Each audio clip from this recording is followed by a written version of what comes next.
Hola, en la clase pasada empezamos a ver el sistema auditivo, el cual tiene varias partes.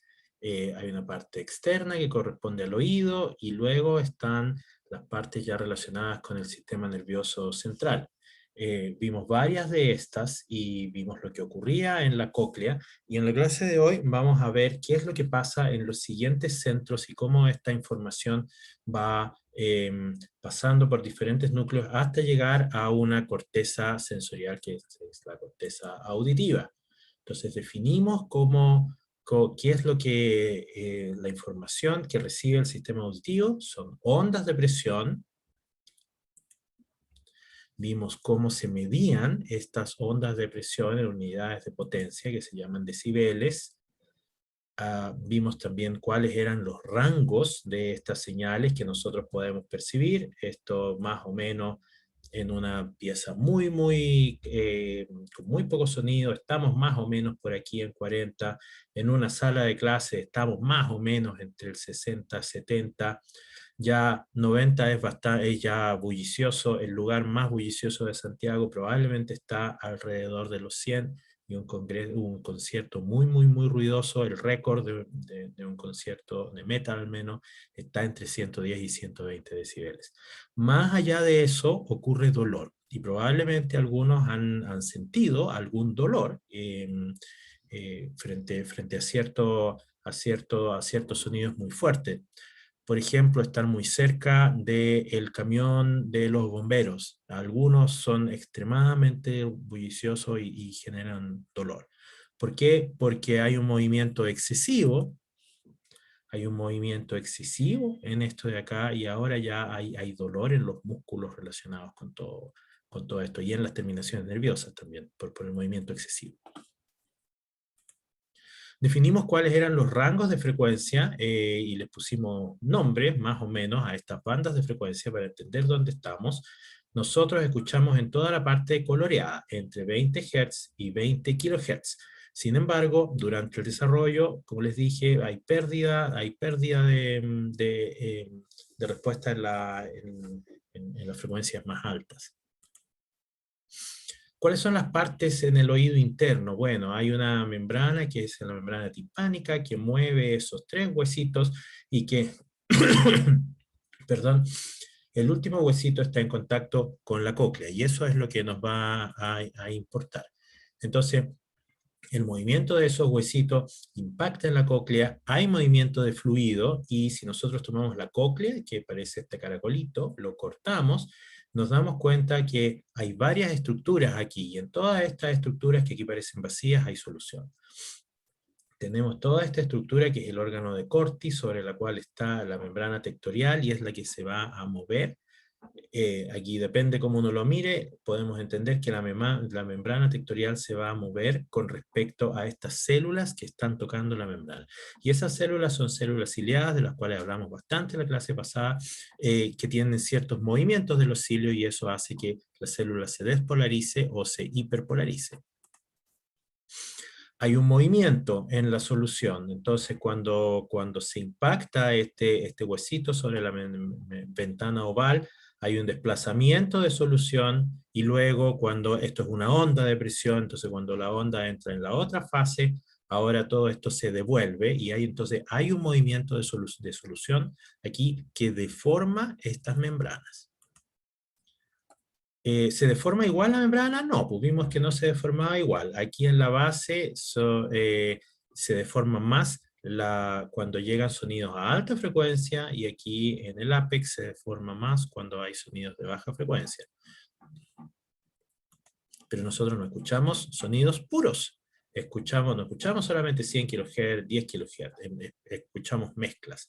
Entonces, va a haber deformaciones en todo momento, pero en varios lugares de la cóclea. Y esto es solo hablando de deformación mecánica, ¿ya? Y aquí hablamos cómo ocurría esta deformación mecánica. Se mueve para un lado, fíjense, los cilios se movieron con respecto a los de arriba, se mueve hacia el otro lado y los cilios se mueven para el otro lado, ¿ya? Entonces hay movimiento. Hablamos de estas células que tenían varios cilios, y lo que importa en estas células, bueno, ya se los mostré, estas células, estos cilios, cada una de esas cosas es un cilio, cada uno de esos es un cilio. Está tocando, hay una estructura que une a estos cilios y eso se llama tip link. Y hablamos un poco de eso. Entonces, ¿cómo funcionan eléctricamente esta célula? Hay un canal de potasio aquí en la punta de los cilios.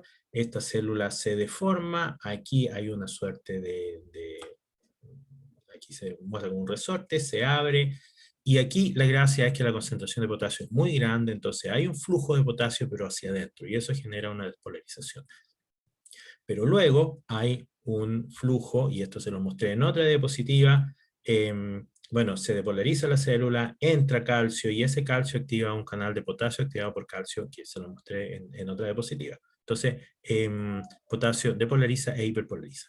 Pero además, ese calcio permite que se fusionen vesículas que liberan neurotransmisor a la siguiente célula.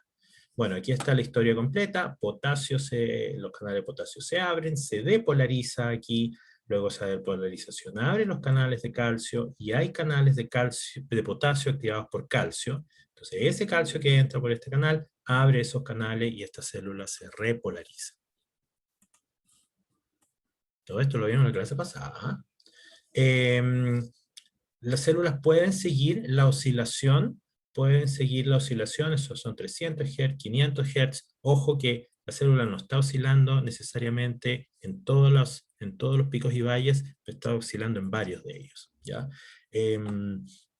Hasta 1000 Hz hay una oscilación y después ya no hay una oscilación. Entonces, ¿cómo explicamos que nosotros podamos escuchar hasta 20 kHz? Bueno, esta célula responde a ciertos picos y valles de la señal, células de al lado a otros picos y valles de la señal, y así. Cuando se suman todas las células, tenemos la información de toda la frecuencia hasta 20 kHz. Pero hay un fenómeno que se llama adaptación. Entonces ya les hablé de esto, está este tip link, y también vimos que había un fenómeno de adaptación. Se mueven los cilios, se abren los canales, pero resulta que se mueve la posición de ese tip link. Estaba aquí arriba y ahora se mueve hacia aquí abajo. Y cuando está aquí abajo, el tip link, se cierra el canal. Y esto permite que la célula pueda responder a otro estímulo, incluso sobre este estímulo. Entonces, de lo contrario, solamente podría responder a un estímulo, por ejemplo, de baja intensidad, y no hay más respuesta. Y lo último que vimos fue este gráfico, que es más o menos complicado, y lo que importa es que nos muestra que si nosotros preguntamos las propiedades eléctricas ahora de las células de la cóclea, ¿hay diferencia con respecto a la frecuencia? La respuesta es sí, hay un mapa de frecuencia. Lo que se muestra aquí en el eje de la Y es el umbral, lo que importa es el punto más pequeño, eso es el umbral de generación de potenciales de acción a distintas frecuencias. Entonces lo que importa para este es un lugar donde se registra este lugar, el umbral es menor en esta posición, esta es una posición física, y resulta que eso además corresponde a una cierta frecuencia. Entonces, si juntamos todos estos registros, que son en la misma cóclea en diferentes posiciones, lo que vamos a ver es este gráfico de aquí de muchos colores, y lo que importa es que los valles de esta señal están en diferentes lugares, ¿ya? Vimos que el valle de esta señal es, en este eje, nos indica una frecuencia. Entonces, ¿qué significa eso? Significa que aquí, en la punta, o cerca a la punta, se detectan ciertas frecuencias. Esta frecuencia es de aquí. Veamos aquí, entonces, esto es más o menos 1 o 2 Hz. Si nosotros nos vamos moviendo del lugar hacia allá, vamos a este último de acá, aquí es el extremo, miren dónde tiene el punto más bajo de la curva, está cerca de 10 kHz. Entonces, eso significa que estas células de aquí responden a esa frecuencia, a 10 kHz principalmente. Estas de aquí responden más o menos a 2 Hz. Entonces, si nosotros preguntamos eléctricamente por las propiedades de disparo de esta célula,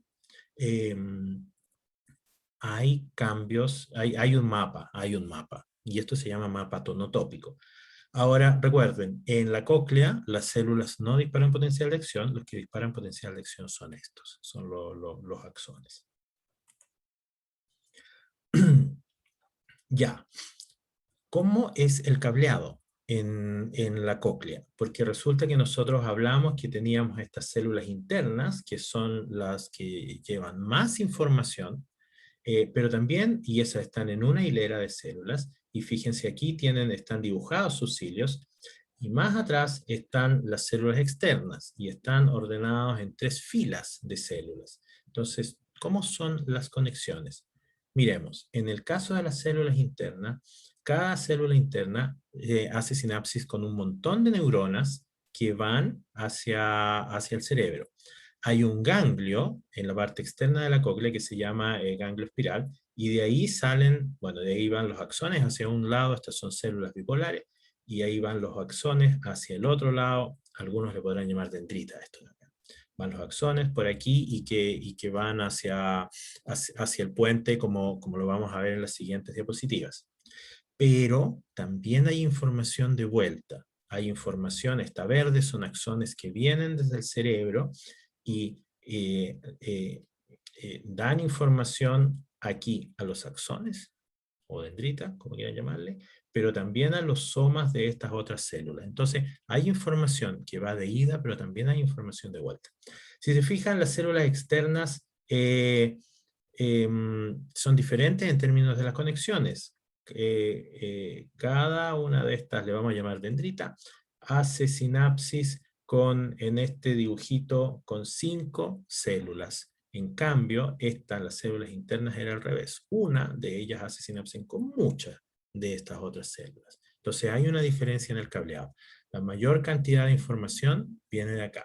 El rol de esta célula es más bien que se ha llamado modulatorio. Modula un poco la información. La principal fuente de información son las células internas. Todos han escuchado que hay gente que tiene pérdida de la audición más severa, o algunos de nacimiento, otros durante la vida, y probablemente incluso en la tele han visto que uno puede comprar implantes. Bueno, los de la tele no son implantes, son audífonos. Es un micrófono con un parlante dentro de la oreja. Pero hay otros aparatos más complicados que se llaman implantes cocleares. Entonces, este es el dibujo de un implante coclear. Esto de acá corresponde al circuito que involucra un micrófono que recibe la información. Esto está por fuera atrás del pabellón auditivo. Aquí viene un cable, y ese cable termina en unos electrodos, y esto es una cirugía en la cual se hace un hoyito aquí en la cóclea, se mete este cable con electrodos y rodea toda la cóclea. Entonces, ¿qué es lo que hace? Lo que hace es que transforma esto con un micrófono, la información mecánica, el movimiento, lo transforma en estímulos eléctricos. Y esos estímulos eléctricos, a través de estos electrodos, estimulan eléctricamente a las células de la cóclea. Esto es bastante impresionante. Yo tenía unos videos de YouTube y se borraron por alguna razón, o cambiaron de posición en algún momento que cambié la clase. Pero pueden ver en YouTube, hay varios videos de casos en los cuales se le hace la cirugía, hay videos de la cirugía. Yo una vez los mostré en clase y a alguna gente no le gustó ver sangre. Para mí eso no es problema, pero bueno, pueden ver los videos de la cirugía, muy interesante. Son muy cortos, pueden ver los videos de cuando se activan estos implantes. Entonces, personas que son sordas o que han estado sordas por muchos años, décadas incluso, se les activa y vuelven a escuchar. Y es algo muy impresionante en el sentido de lo emotivo que es esta experiencia. Eh, porque es algo muy fuerte emocionalmente para la persona. Entonces es muy interesante esto desde varios puntos de vista. Por supuesto, esto necesita energía y una de las cosas que se tienen que poner en esta cirugía son baterías. Entonces se hace unas perforaciones en el cráneo donde aquí va no solamente va este aparato donde está el micrófono y el circuito, sino que también van las baterías. Y las baterías hay que cambiarlas cada cierto número de años.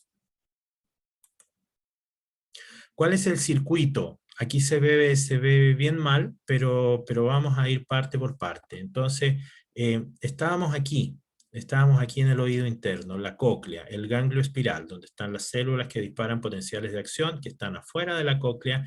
Este ganglio manda proyecciones que entran aquí a los núcleos dorsales. Vamos a ver que ellos suben ipsilateral y contralateral, llegan al colículo inferior, luego al tálamo y después a la corteza. Eso es como en dos palabras. Entonces vamos ahora parte por parte porque aquí hay cosas interesantes.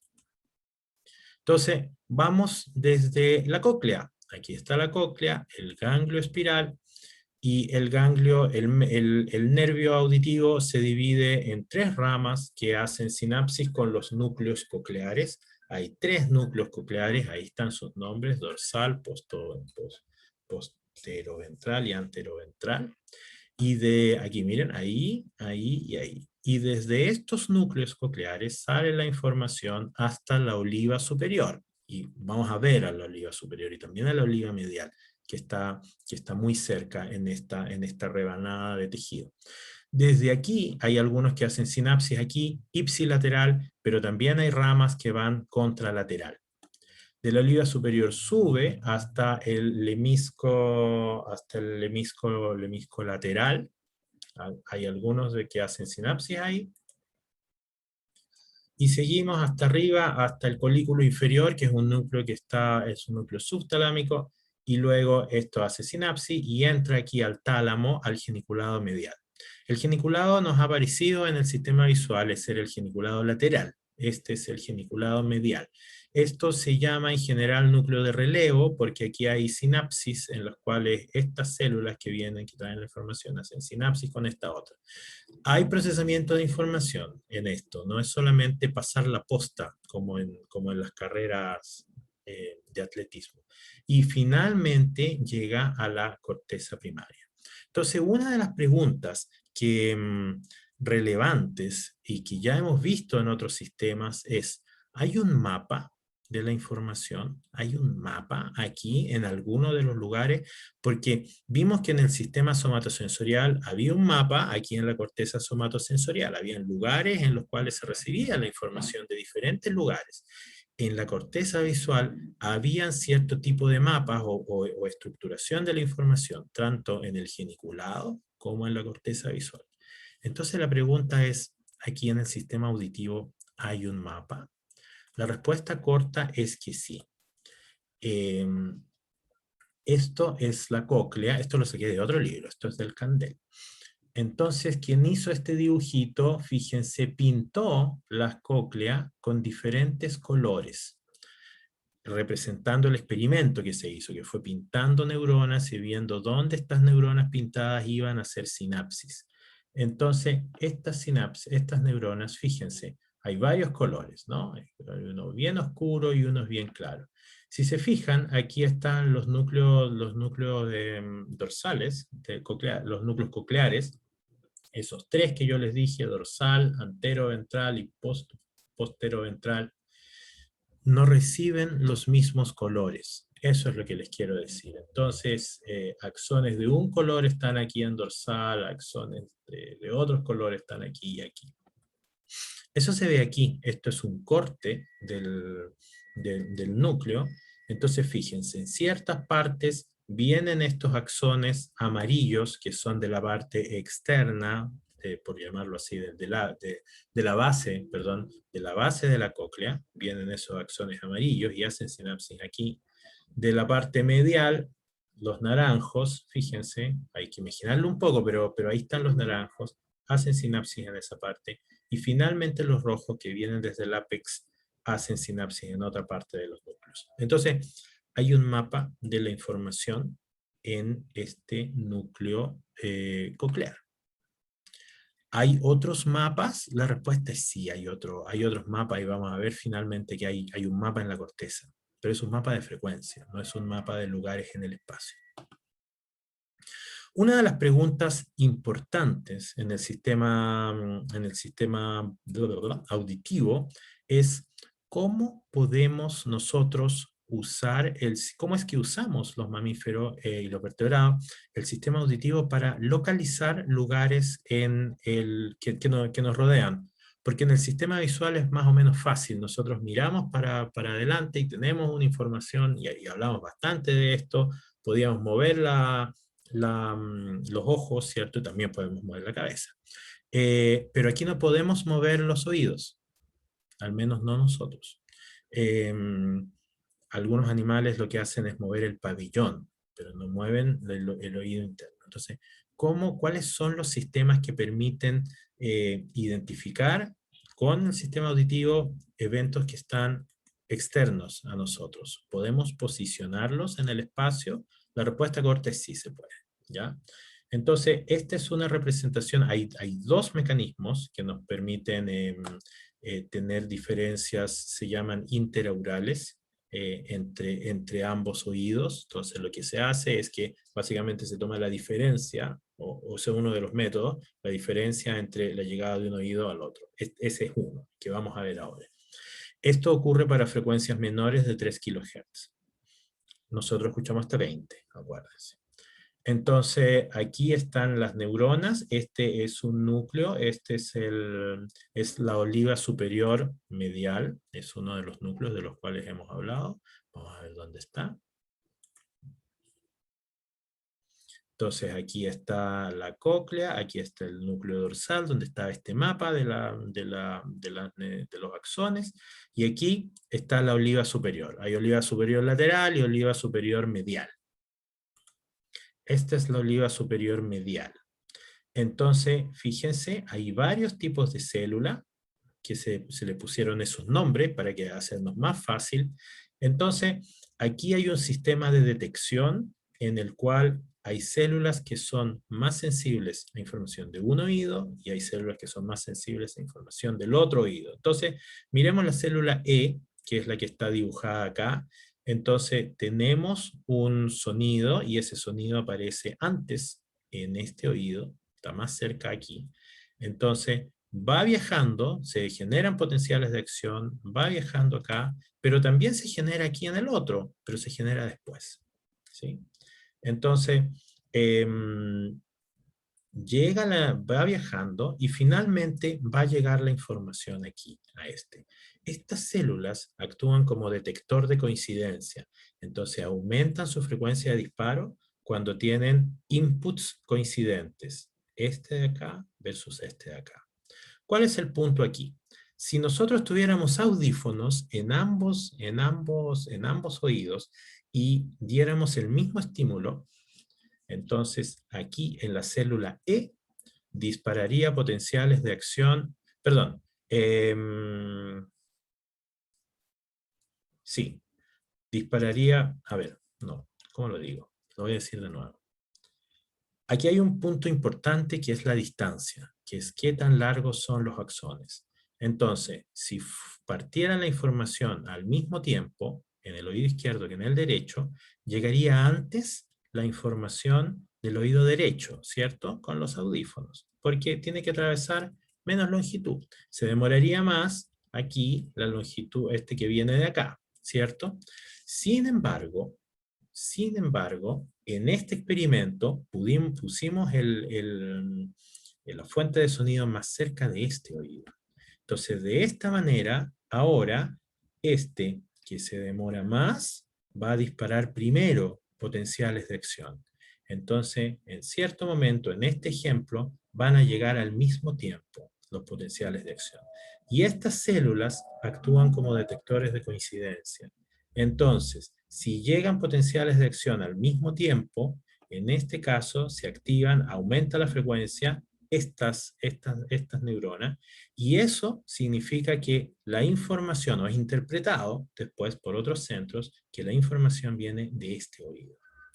Lo mismo para el otro oído, ya para el otro tipo de células A. ¿Qué pasaría en un caso de que estamos con audífonos, como les dije, y ambos tienen la información al mismo tiempo?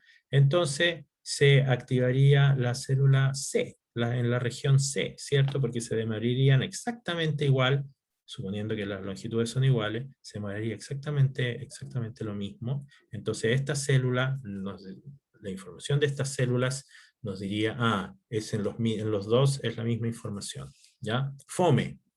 Esta es más interesante, porque aquí está la coincidencia, nos dice que había uno en el cual estaba más cerca el objeto que el otro. ¿Cuáles son las diferencias de tiempo que pueden distinguir este sistema de la oliva medial? Son microsegundos, o sea, son extremadamente precisos temporalmente. Ya, pero esto funciona para ciertas frecuencias, para frecuencias bajo 2 a 3 kHz. ¿Qué es lo que pasa con frecuencias mayores que eso? Porque nosotros escuchamos claramente frecuencias mayores que eso. Hay otro sistema, y esto es en la oliva lateral, ahí en el mismo lugar, más o menos. Esta es la oliva superior, hay oliva lateral y oliva medial. Vimos el de la medial, este es el de la lateral. Aquí la cosa es diferente. Aquí viene información, miremos el rojo, nada más. Viene información desde el oído izquierdo, entonces fíjense, este axón viene de abajo, ¿ya? Como les mostré en las diapositivas anteriores, pero para este ejemplo es más fácil verlo así. Entonces, aquí hay una sinapsis, eso representa este fuego, una sinapsis excitatoria. Entonces, si disparan potenciales de acción estas neuronas, viene la información de este lado, se libera glutamato, dispara potenciales de acción y se va hacia centros superiores. Perfecto. Pero fíjense lo que pasa. Hay una bifurcación en esta. Este va al hemisferio contralateral. Aquí hace sinapsis con una neurona morada. Esta es una neurona inhibitoria que libera GABA sobre esta neurona aquí. Esta neurona aquí es la misma, es homóloga a la neurona de ella. Entonces, vienen los potenciales de acción, se libera glutamato, esta neurona dispara potenciales de acción, pero libera GABA. Entonces, como libera GABA, esto es inhibitorio sobre esa neurona, y esa neurona disminuye la frecuencia de disparo de potenciales de acción. Entonces, este es otro mecanismo. Esto es otro mecanismo que no está dado cuenta por las diferencias de tiempo, como en el caso anterior. Había un detector de coincidencia y podía detectar la suma, ¿cierto?, de las neuronas que vienen desde un hemisferio a la del otro hemisferio, o sea, de los oídos. Sin embargo, aquí es diferente. Aquí vienen potenciales de acción que responden a la cóclea izquierda, disparan, siguen para allá la información ipsilateral, pero en el contralateral hay una neurona inhibitoria. Entonces eso disminuye la probabilidad de disparo de esta célula y ahora estas mandan menos información. Entonces este es otro mecanismo y este mecanismo es para altas frecuencias.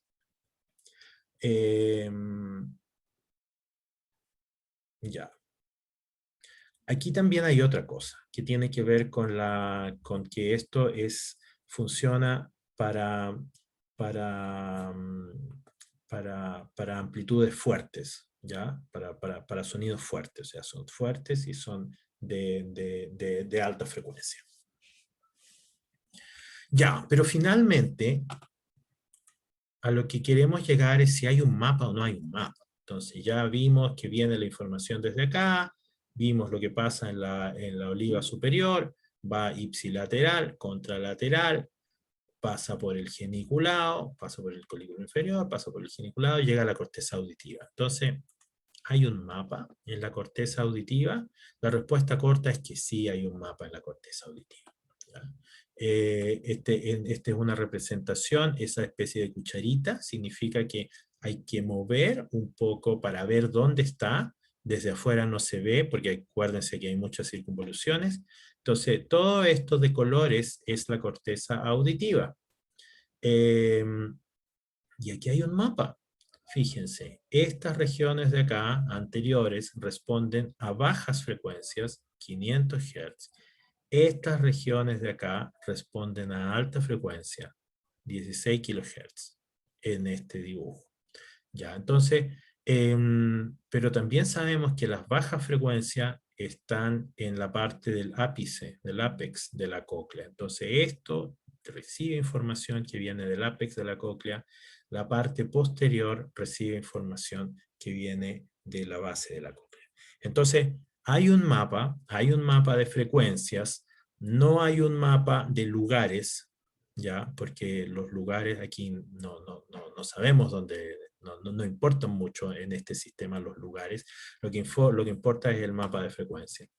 ¿Qué tan precisos son estos sistemas para detectar diferencias de lugares? Podemos usar esto para una tarea de navegación espacial, caminar entre obstáculos, andar en bicicleta, una tarea bastante complicada que para la mayoría de nosotros es 100% o un gran porcentaje visual. La respuesta a ambas preguntas es sí se puede. Personas ciegas pueden, estamos hablando de humanos, porque ya hablamos la clase pasada de que hay animales que tienen sistemas de ecolocalización. Eh, Hay personas ciegas que pueden hacer básicamente su vida, pueden resolver tareas de navegación espacial. ¿Cómo lo hacen? Hay dos métodos. Uno es el pasivo, escuchar. Hay otro que es el activo, que es exactamente lo mismo que hacen los delfines, es emitir sonidos. Los delfines y los murciélagos emiten sonidos y escuchan la reflexión de ese sonido. Bueno, los humanos al parecer hacen exactamente lo mismo. Pueden buscar en los videos en el YouTube. Hay gente que hace chasquido de la lengua, así, y escucha las respuestas a eso. Y con eso puede evitar obstáculos y puede determinar cuando una puerta está abierta, cuando una puerta está cerrada, incluso hay gente que anda en bicicleta, así. No en la calle, por supuesto, sino en un lugar en que no vienen autos y eso. Hay varios videos de eso en el YouTube. Ya, entonces hemos terminado de ver el sistema auditivo. Entonces el sistema auditivo es un sistema sensorial que nos permite ver diferencias de presión. Estos se transmiten, por supuesto, a cambios en el potencial de membrana. Se generan potenciales de acción. Hay mecanismos que nos permiten discriminar entre un oído y el otro oído, y hay un mapa hay un mapa digamos, topográfico desde la cóclea hasta la corteza. ¿Ya? ¿Qué tanto, me olvidé decirles, qué tanto podemos discriminar así? Podemos discriminar más o menos 1 grado. La circunferencia, dar la vuelta son 360 grados, se ha medido que los humanos pueden diferenciar cosas que están a 1 grado de diferencia frente a ellos. Entonces, este es un sistema bastante preciso. Ya, nos vemos. Chao.